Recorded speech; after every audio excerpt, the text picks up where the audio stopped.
Олег Павлович, извините. Сидя. У вас есть вопросы к представителю Джохор Кенеш? Включите микрофон, пожалуйста. Да. Я извиняюсь, у меня такой вопрос. Если я не заслужил, зачем было менять закон? Зачем опровержение фальшивое такое готовить президенту? Вы как президента опозорили, получается? Зачем такое? Тем более на 3 слушаниях вы поддерживали, а когда слушания кончились, вы опровержение пишете. Олег Павлович, это не вопрос, который в данном случае можно задавать. Это не вопрос, поскольку не вопрос.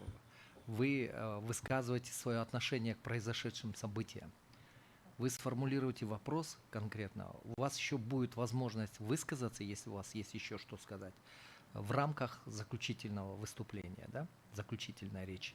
А сейчас, вот исходя из той позиции, которую высказал представитель Джохор Кенеша, вы можете задать вопросы.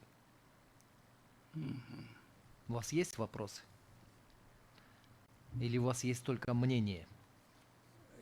С места, пожалуйста.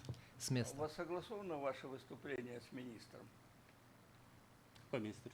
Вашего министром согласовано ваше выступление? Имеете в виду с руководством, вы имеете в виду, да? Руководством, да? Ну, Да, согласован, да.